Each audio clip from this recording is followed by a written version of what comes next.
So I'm Kevin Hoare, and starting a few minutes late here. Of course, we're short-staffed right now because our the intrepid David Darnell is still recovering here, and we hope to have him back soon for our Tuesday night regular. And sometimes I just can't find somebody to be a guest on short notice, or even with plenty of notice. But I'm glad to be here tonight with all of you. I'm going to rifle through the news. That's what we're going to do tonight so that you can get an idea of what's going on out there. And there's a lot going on out there. Let's start really at the national level, because one of the big developments here is what happened in New York with President Trump.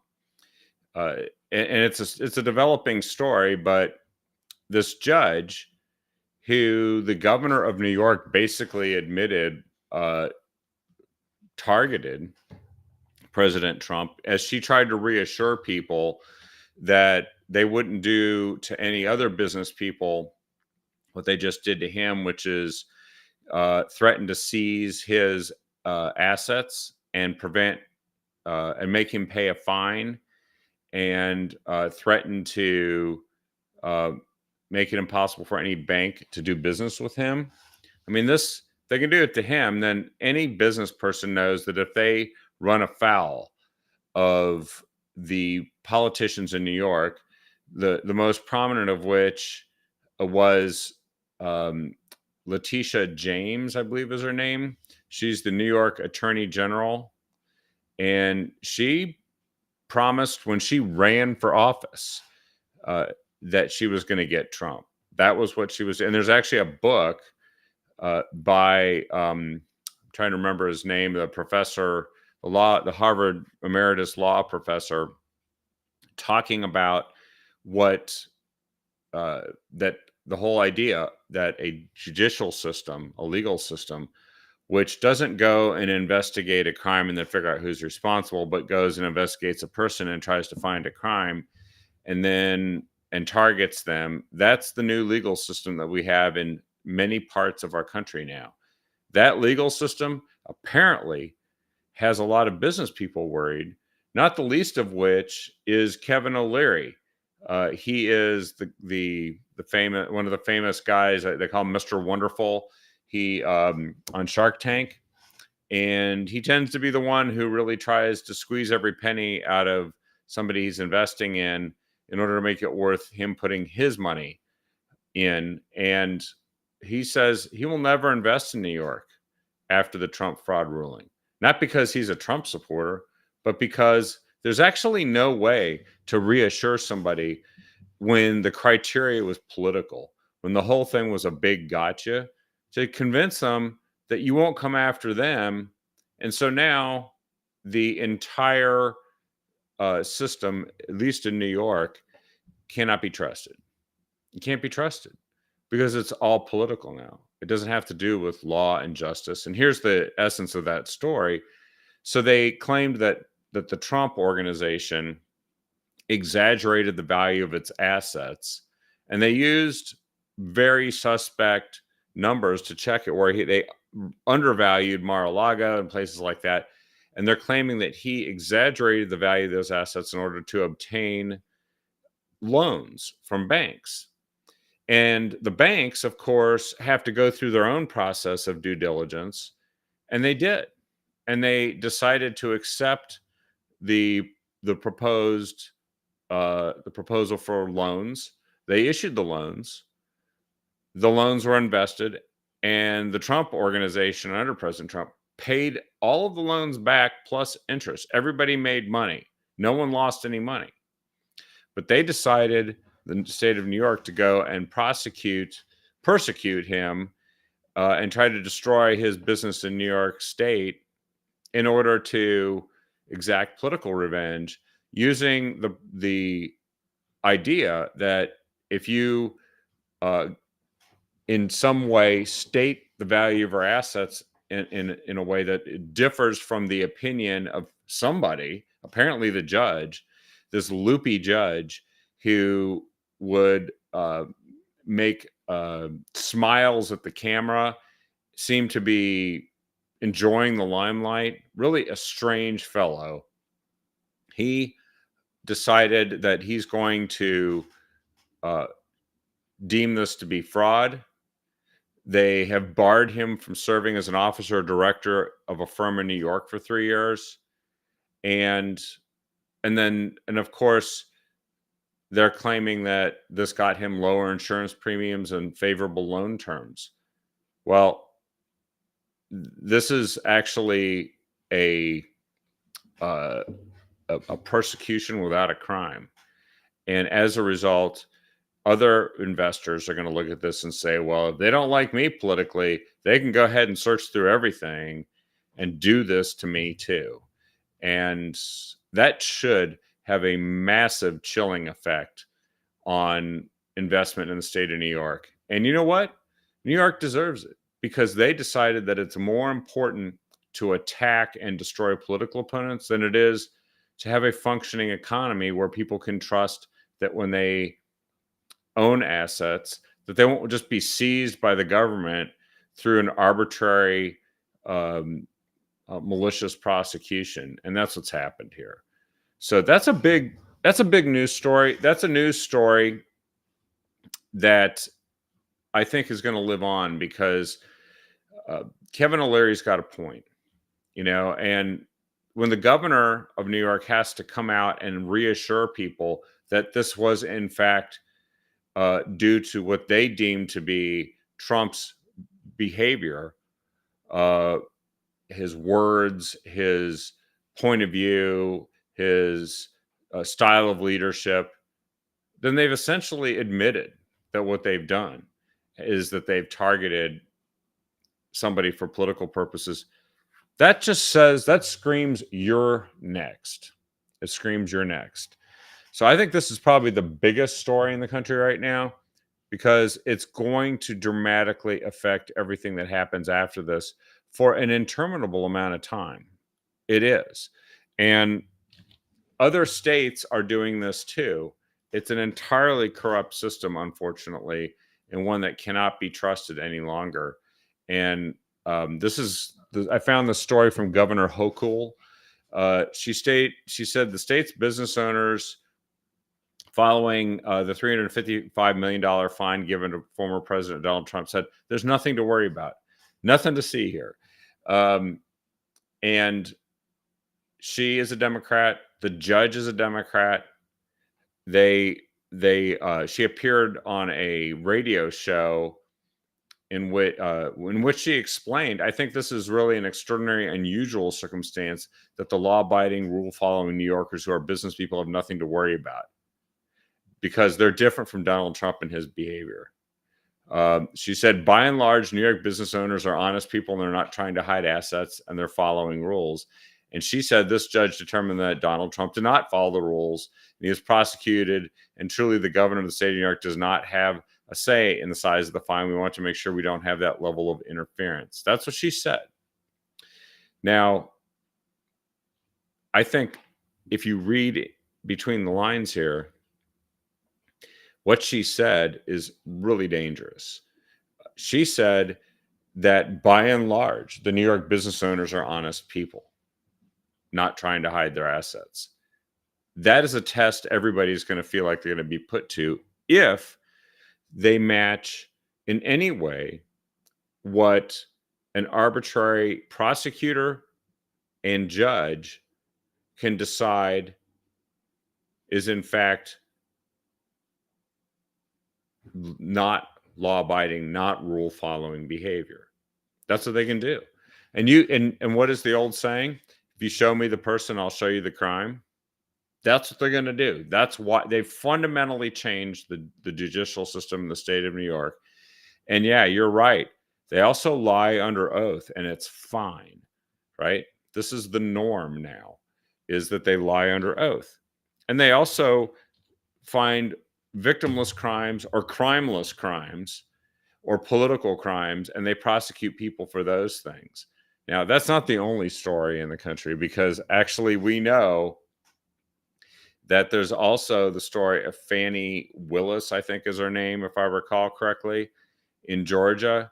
Now, she is circling the drain now. I don't believe for a second that prosecution that is going on in Fulton County, Georgia, is going to go away. But it just shows you how thoroughly corrupt they are, not just personally, but in fact, the guy who donated to her campaign, then she hired him. He was her lover. She paid him, and then he took her out on trips and did all kinds of stuff with the money that she paid him. Was in fact the person who accompanied her to the White House for as yet undisclosed discussions with someone within the White House just prior to the filing of the case. I just hope that we can get to the bottom of this through the tools that we have in the House of Representatives. And I actually think that if we can't get straight answers on who had those discussions and what they said, then I think you just add that to the list of things you impeach Joe Biden for. It's got to be. That's how we have to force this to a conclusion where the people who are literally have no concerns about destroying our entire system of justice and the confidence we have in it for political purposes, those people have to be held to account. It's not going to be good enough to say we might get around to it at the ballot box. After all, they did this in order to manipulate the ballot box. That's what they did it for. So now that's a lot of bad news that's been going on here. But I got to say, there's some good news that's been emerging. First of all, the gentleman, the brother of Joe Biden, James Biden, is going to have a deposition, a closed door deposition tomorrow. And, this is at the same time the Speaker of the House is saying that for weeks he's been willing to have a sit down and a discussion with Joe Biden about the various pieces of legislation and the compromises that they might be able to find. And Joe Biden's like, I'm happy to have a discussion with him, but what's he going to tell me? Well, the jig is up, because I think Joe Biden is furious about his brother, and then soon his son will be deposed under oath. And when they are, watch out, because this is actually going to get real. Because these guys, I don't believe for a second that either one of them will ever see jail time, but they're going to have to tell the truth, or they're going to actually create a predicament for a guy that still thinks he's running for president. I don't believe he is, but I think he thinks he is, which means that it plays into the entire circumstance that we just talked about. So we really are seeing a lot of things come to a head at the same time. I don't know how it is that all these things come to a head like this, but James Biden tomorrow, deposition. Let's see, because he's also going to say things that I think he's either going to lie, he's going to take the fifth, or he might actually tell the truth. But there's other accounts and people who can't count on being pardoned by Joe Biden who have in fact told what is believed to be the truth, and they're going to have to reconcile that with everything that these guys say. And this is a guy who moved a lot of money around, hundreds of thousands of dollars at least. And then, of course, Hunter Biden, it's in the millions.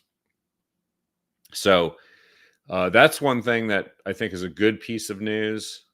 I believe that we have seen some developments take place in some of these other efforts to hold people accountable in the deep state.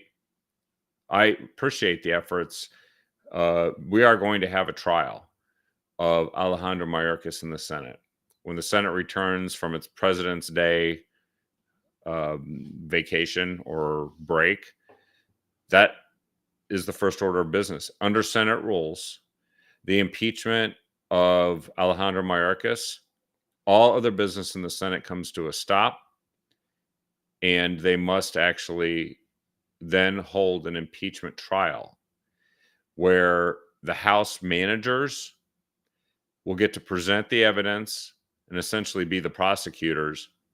Alejandro Mayorkas will have some lawyers that will work for him personally. I can only imagine that somehow those will be paid for either by the people that are funding Joe Biden, or maybe the guy who bought all the paintings from Hunter, or maybe they'll say that they can just give him DOJ lawyers. I don't believe they can, but who would doubt it for a second that he would do that? But that's what we're going to have. We're going to have a finding of fact. I don't really believe that we're going to get to 67 votes, but I really want a vote on this. I want to see U.S. senators vote to not to convict, and then be held accountable for that. That's it. Guy lies to Congress multiple times about something as consequential as the border, and he engages in negligent and derelict execution of his duties. On top of that, you got to hold him accountable, and if you don't, then the voters will hold you accountable. So let's see what happens with that. I know that when I talked to a member of Congress not too long ago about what the vote likely was to be on this, from that member of Congress's point of view, and the answer was no brainer, no brainer. So, and the Democrats have decided that this is what they want impeachment to be, except there was a deliberative process and there were articles brought forward out of a committee. And it was a long, drawn out process. If you look at how long it took for them to finally get to this conclusion, this wasn't the wham bam, you're impeached, man process that they did with Trump, where they didn't even let anybody who disagreed with it cross examine witnesses or be heard in opposition. So this is a good development that we're going to actually get to that, and I'm looking forward to it. Presidential race, I think there's some developments there. It looks like that Governor Nikki Haley, or Ambassador Nikki Haley,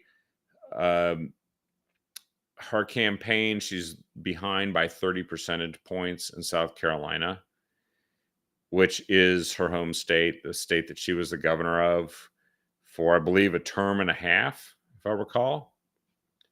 That is not that's not something that's going to reinforce the confidence of donors, unless the donors are Democrats who are trying to make sure, or the Lincoln Project people who really are just trying to undermine the Republican Party and its nominee. That's their sole objective.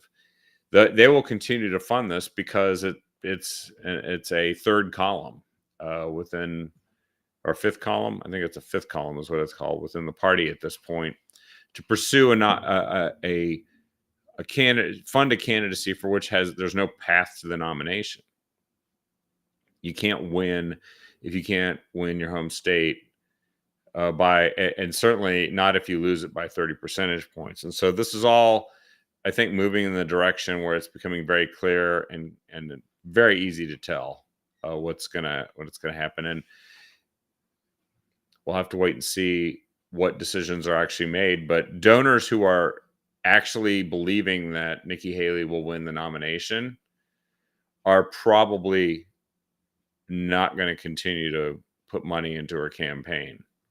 And I say that with the idea in mind that, let's just say, for instance, something happens to President Trump, whatever it is. Is she the insurance policy at this point? Well, based on the performance that exists here and the inability that I think is increasingly the case, that she could attract voters who had supported President Trump to support her as an alternative, as the backup. I don't even think she's a serious candidate at this point, if I read the tea leaves, for a vice presidential nomination. I just don't see that. There's a better chance that Ron DeSantis would be, because Ron DeSantis actually did say that he is supporting the GOP nominee, and that he believed that was likely to be President Trump, which is kind of a soft endorsement, but at least it's an acknowledgement. And he didn't spend near as much time criticizing the President Trump, and therefore I think that he could attract those voters. So, what's the purpose of a candidacy where there's no path to nomination? You can't win your home state. And on top of that, there isn't a case for saying you could attract support if the candidate you're running against dropped out for whatever reason. So, that's where we're at. Now, let's move on to some additional news because there's a lot of foreign news and foreign aid news, but I think that's good for another day because that's sort of held in limbo right now. Let's shift gears back to Oregon because there's been some interesting news back here on the home front. News came out yesterday that, according to the Centers for Disease Control and Prevention, Oregon had the largest year-to-year increase in fentanyl deaths in 2023, with the state of Washington following close behind. Of course, they've got Seattle. Oregon experienced a 41% increase in drug overdose deaths between September 2022 and September 2023. It was first reported by the Oregonian, and they tracked 500 more state residents died from fentanyl overdose during that time. Nearly 12,000 people have been killed by fentanyl, at least a 1,526% increase since the CDC started its project in 2019. 4 years ago, 13% of overdose deaths were fentanyl. In 2023, those numbers jumped to 72%. It comes as the city of Portland, and Multnomah County have declared a 90-day emergency in January. Apparently, after all that stuff happened already between 2022 and 2023, it's like they're in slow motion. Like when you see, like, they've declared an emergency. So it's like a slow motion emergency declaration. And even that emergency declaration has been criticized by a couple of Multnomah County commissioners because they haven't seen any action 20 days into the 90-day state of emergency, which means it's a political state of emergency. They're really worried about what's going to happen to them politically this year. And they're trying to virtue signal that they are very concerned, but they aren't doing anything about it. And I'm not talking about Republicans issuing this criticism. The two Multnomah County, there are no Republican Multnomah County commissioners, but Sharon Myron and Julia Brim Edwards, they're the ones who issued this criticism. Coin News actually pointed out that Multnomah County Chair Jessica Vega Peterson, who is all in on harm reduction and Measure 110, she loves it. They said that for her, the emergency is to address gaps in communication between the city, state, and county rather than addressing the emergency of fentanyl itself. So it's a bunch of bureaucratic people moving the chairs around on deck chairs in the Titanic and not people actually solving problems. And they're claiming that this is beyond any one government entity to solve, but they created the crisis. They have yet to take responsibility for that. The outcome is not a process outcome. The outcome is actually doing something about the problem, not talking about how we're going to talk better about the problem. And it's enough of this, right? So down in Salem, they are having that discussion that's ongoing about changes to Measure 110. Again, right now, Democrats are saying in Salem, inaction is not an option. This is Kate Lieber and Jason Krupp. Inaction is not an option. This is another sobering reminder of what we have to act this session to keep our communities safe and save lives. But they're actually not proposing anything that will do that. Cyrus Yavadi, who is the Republican from Astoria in the State House, said, we need to recriminalize it with compassionate off-ramps that give family members and loved ones, as well as law enforcement, the tools they need to hopefully reduce the number of fentanyl overdoses and drug overdoses. That has been proposed. But the Democrats are all in on this Health Justice Recovery Alliance. And I don't know why they're talking about justice here, because I don't know how much justice there is in people just dying in the streets from fentanyl that they not only decriminalize, but then they also have funded the entire system to sustain and worsen the entire problem, to simply extend its lifespan. I'm not shocked that Lori either, but I also think that it's like it's a broken record. And I don't know how many times people have to listen to a broken record before they realize they're hearing the same phrase in the song over and over and over. But these guys repeatedly reach the wrong conclusion. Uh, Representative Yavati is right. We have to recriminalize it and then have a way for people to go into recovery, to leave that, but not to just say what we're going to do is have a fake recriminalization, which will do nothing to deter people from continuing the same actions and activities and not allow law enforcement to have the tools to compel people into recovery instead of what they're doing now, which is basically just living on the streets and inflicting massive consequences on the city and the county and the state. You know, Representative Jeff Helfrich in the House pointed out that the overdose rate has grown 1,500% since before the epidemic, before the pandemic hit. Not to blame the pandemic for this, because we know that actually this doesn't have anything to do with the pandemic. It's just a moment in time that when you look back, we're in a different world. And we're in a different world with regard to these overdoses. And it traces back, most obviously, to Measure 110. There is a House Bill 4036, which has been proposed that would make it a Class A misdemeanor, which could be up to a year in prison, with a diversion program. And that diversion program would take place you would only get the diversion if you go into the treatment. The Democrats have proposed a Class C misdemeanor, which is 30 days, which is not enough to stop any addict. And it actually doesn't apply any penalties that are hard and compulsory.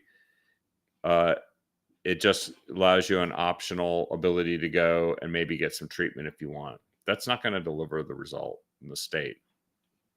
And I think they know it. I believe they know it, but they're living in a fantasy land where they think they can do some fake reforms and people are going to buy it at this point. The way I know that's true is that people are actually leaving the state. It's that simple. They're leaving the state. They're leaving the cities. Now, they're saying they also need to step up and funds for treatment of abusing these opioids, but they've got a lot of money. That was what Measure 110 was supposed to do, is fund all the drug treatment and recovery with a tax on cannabis. That's just not happened. So again, broken record.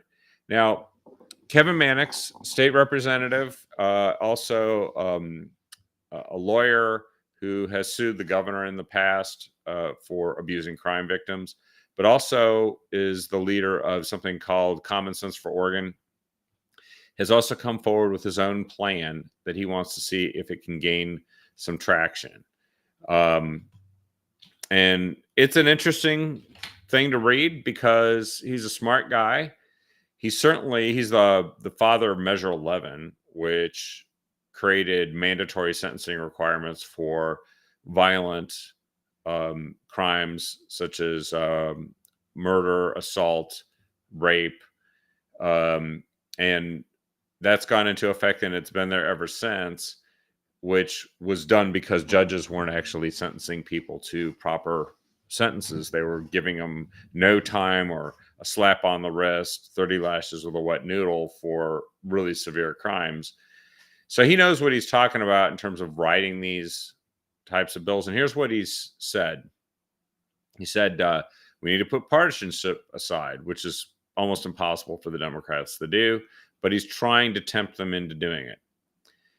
They're halfway through the session in Salem, And he's actually on the Joint Committee on Addiction and Community Safety Response, which is what the Democrats called it. It's supposed to be the Measure 110 Response Committee. His proposal is that it makes drug possession a special misdemeanor. Continuous compassionate care supervision establishes accountability and treatment for the possession of a dangerous drug, and the potential for custody if as needed. So just not saying that we're going to have a revolving door, which is what the Democrats actually want. This new unclassified misdemeanor, which would be neither a C or an A misdemeanor, would be called possession of a dangerous drug. It would incorporate a continuum of care from the point of arrest forward, and if the drug possessor is found guilty, will remain the requirement for the continuum of 1 year from the date of arrest. The potential for jail custody is included, but the care program can be a residential treatment program, residence at home with regular community treatment supervision, and other forms of supervised rehabilitation. It provides for incarceration as an ultimate accountability component.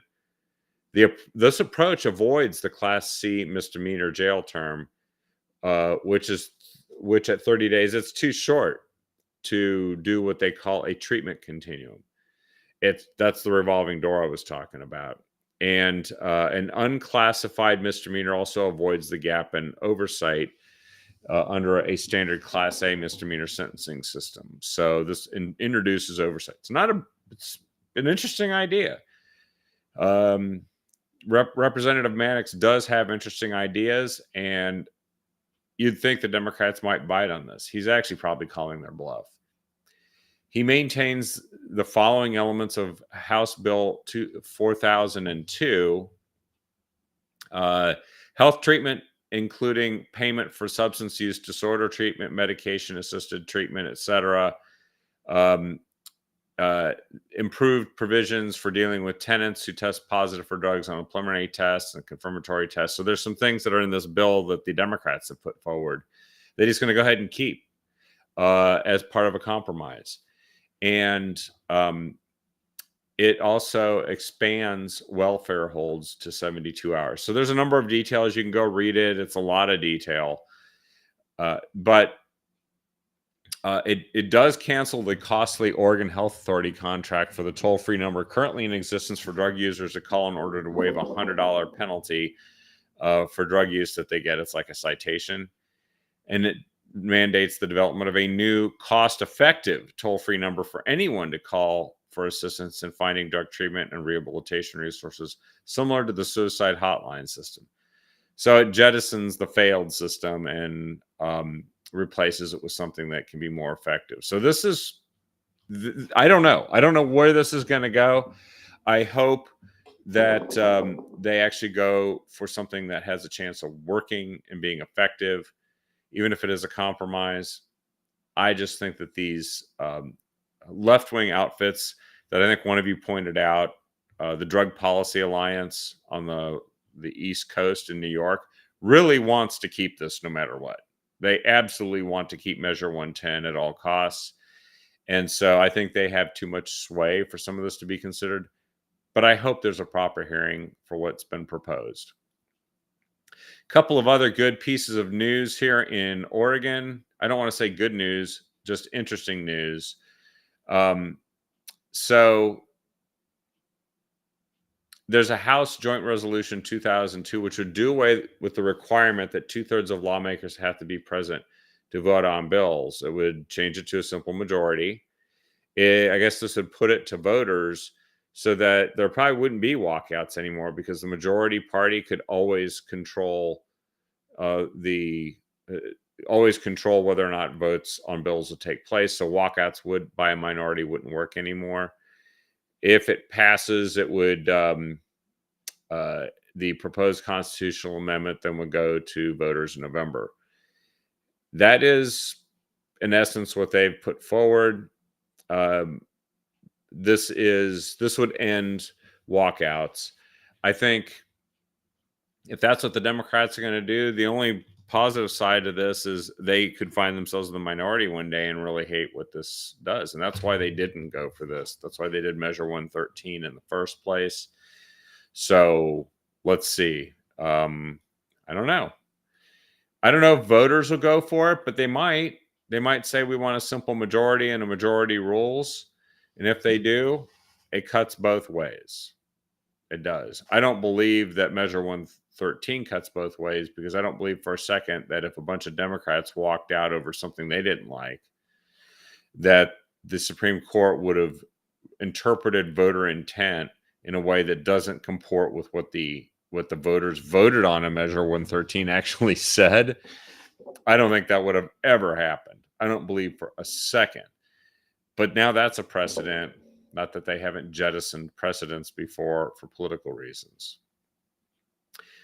So that's some news. Another piece of news is that I think a lot of folks are aware that the Bureau of Ocean and Energy Management, the U.S. Bureau of Ocean and Energy Management, held some feedback sessions earlier this year, and it was about 2 wind energy areas off the coast of Coos Bay and Brookings. And people absolutely hated it. They were livid. That's not just the local residents, but it's the fishing community and the Confederated Tribes of Coos, Lower Umpqua, and Siuslaw. And they hated it. So you know what the Bureau of Ocean and Energy Management did? They just did it anyway. They just don't give a crap. And since they don't have a real member of Congress who will speak up for them, Val Hoyle, it's going to happen at this point. But Boomer Wright, who's a state representative from Reedsport, released a statement saying that the areas that were finalized for deploying these offshore wind energy windmill platforms, that he condemned it and condemned them for not. They checked a bureaucratic box when they did the listening sessions, but they didn't listen to the listening sessions. That is the purpose of listening sessions, by the way. But for Democrats, it's just a bureaucratic box that you check when the people are not going to agree with you. And he was very clear. And Governor Kotek actually did ask the federal agency to pause identifying and leasing these areas so the state could fully evaluate the potential impacts on the environment. She said that back in June of last year. But the governor has already said that offshore wind is positively a part of Oregon's future. So it's another fake pause. The governor is doing little pauses to evade political fallout for things that she's deciding and doing. And I think we're going to see more of these because they know that it's just a game. They get reelected and then they do whatever they want. And then the pauses are just there to hide from people, to anesthetize them to the outrageous stuff that's being done in their name by the people that keep getting reelected. But kudos to Boomer Wright. Thank you, Boomer, for standing up and speaking out.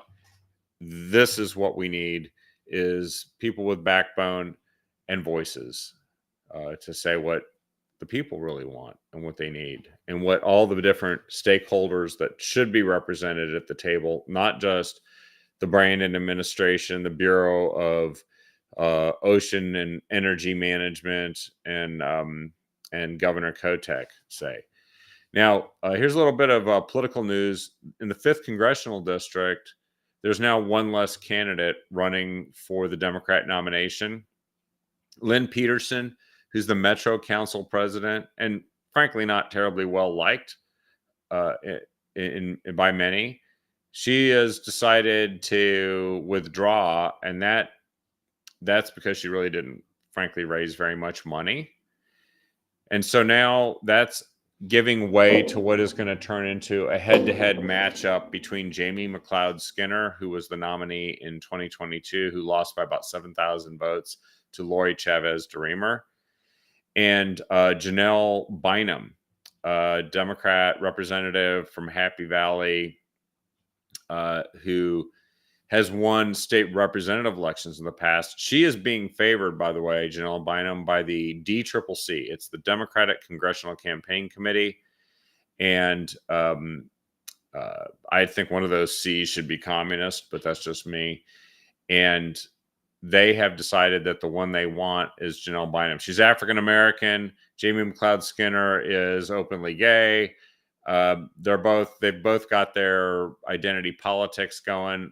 Jamie McLeod Skinner has lost not only the 5th district in the past, but she actually lost in the 2nd district when she ran against Greg Walden in a previous election cycle. So maybe that's wise, because she's kind of a multi-time loser, and she did lose last time. But now Peterson has not only withdrawn, but she's endorsed Janelle Bynum.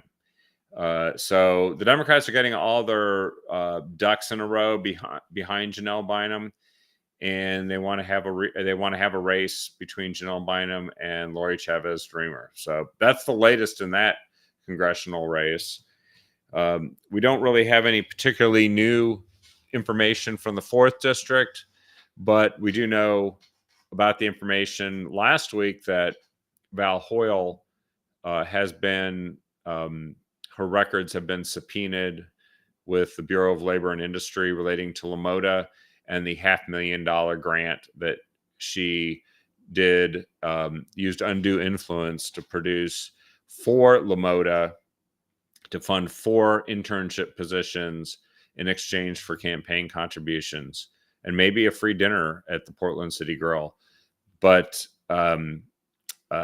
that's last week's news. We don't have any additional develops on that, but stay tuned. Stay tuned, because these are races that are heating up. We don't have any additional news on the 6th congressional district, but stay tuned there too, because these 3 congressional races, they're going to shape not only what the future of Oregon's congressional representation looks like, they could shape whether or not we have a Republican Congress or not, very easily, based on how those 3 races turn out. Which means that if you're sitting on your hands and just watching this, stop sitting on your hands and just watching and spectating. You've got to start learning about the candidates and then backing them and donating to them, because they need to be powered all the way through the primary. And in the 4th district, and I know we've talked about Monique Despain, a retired Air Force colonel, who's running for that position. Then we just talked about the 5th congressional district, where Lori Chavez Dreamer is running for re-election. She's the current member of Congress. And then in the 6th district, I know of 2 candidates. One is Denise Bowles, former state senator. And then, of course, Mike Erickson has declared that he's running, and he was the nominee in 2022. So we got to pay attention to what's happening with these, because the presidential race matters. I don't know that the presidential race nationally is going to be determined in Oregon, but the future of the House of Representatives could very well be determined here. And if you send a Republican president to D.C., you better send a Republican Congress.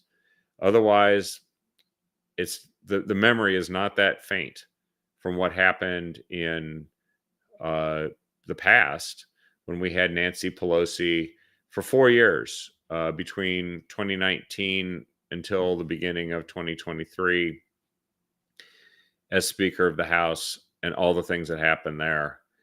Plus, all these things that we talked about at the top of the show wouldn't happen at all, such as the investigation of Hunter and Joe Biden, the investigation and impeachment of Alejandro Mayorkas, the investigations into the weaponization of the Department of Justice. You would have somebody cheerleading that. You would also have people that would be funding endless woke garbage, fighting climate justice, fighting for climate justice instead of you having any energy, and therefore civilization, being forced to buy cars you don't want, all these things. That's what's in store for us if we do not find a way to do our part here in Oregon to make sure there's a Republican Congress in the election this November. So everybody, take a look at the candidates. We'll talk more about them in the future. I think I covered probably all the major news that I wanted to cover today. And Anybody got any questions that they want me to answer before we wrap up? Uh, how are the Republicans and their ducks? Well, you know what? I think that we're finding that the NRCC, which is the National Republican Congressional Committee, that's the Republican uh, opposite number to the DCCC, the one that I mentioned is backing Janelle Bynum. The NRCC is heavily engaged in what's going on here in Oregon. They are certainly very focused on the 4th District. They are right there, ready to help with Lori Chavez Dreamer's reelection. I don't know a lot of details about their level of engagement in the 6th Congressional District, but suffice it to say that that entity is raising money and has a record of fundraising here over the last several quarters. So, the NRCC is the one that is there to make sure we deliver a Republican majority, and they're very engaged here on the ground here in Oregon. And I know some of the people that are working for the NRCC and doing this work and paying attention to Oregon, and they're stellar. They're really good. So when you hear the Republican Party nationally, you have to separate it into different entities. There's the RNC, which frankly is going to be much more focused on the presidential race and swing states. Then there's the NRCC, who's going to be working here with us in Oregon a lot. There's the NSCC, if I remember it correctly, the National Senatorial Campaign Committee, or is it the NRSC? Anyway, there's one that focuses on the U.S. Senate, but we don't really have a U.S. Senate race here in Oregon this year. We do hope that they actually do their job and deliver, and maybe they'll be going after some of those people who vote to exonerate Alejandro Mayorkas for his lies and for the southern border that he has aided and abetted. Frankly, I think virtually treasonous action with regard to.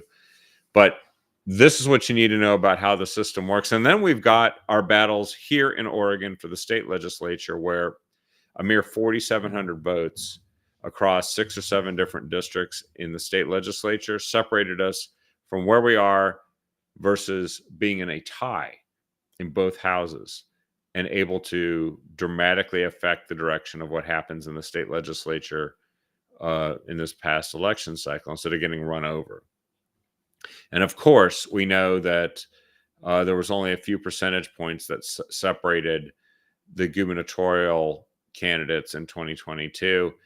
$500,000 from a now bankrupt cryptocurrency company, FTX, went a long way to funding the Democrat Party of Oregon and helping someone like Tina Kotek get over the hump.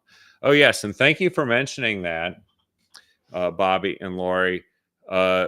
Will Lathrop is running for Attorney General. And that's an extremely important position. There will be other candidates. I believe there's a candidate that very recently declared that he's going to run for Secretary of State as a Republican.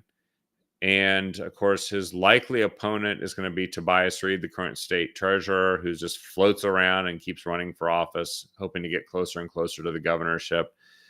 But yeah, Will Lathrop is going to be running against the current Speaker of the House on the Democrat side for the Attorney General position. Super important if we want to restore law and order. And then let's not forget there's a state treasurer position where up until now, they've spent more time trying to figure out how to divest of high return assets that they don't think line up with climate change than they have making sure that we don't all have to throw away our financial futures to fund a bloated and underfunded PERS system, public employee retirement system, for which the treasurer is supposed to make sure we have the funds to do.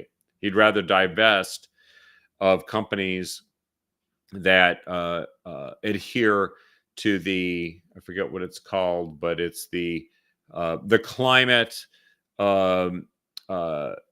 regulations as for investment, and that investment scheme, which basically loses money, is the preference of somebody within the the state at the state treasurer office right now, and that's Tobias Reed. And we've got other issues that we're going to have to pay attention to going forward, and we need some people who can look out for the health of Oregon's economy, because that's the only way you can afford to cover the costs of the bloated spending that we've already engaged in and the liabilities that we've taken on, is to have a healthy economy. And Oregon exports plunged, and this is the last story for the night. Oregon exports plunged by 20% last year, wiping out a couple of years of historic gains. Consumers are pulling back. There's been a fall in overseas semiconductor sales.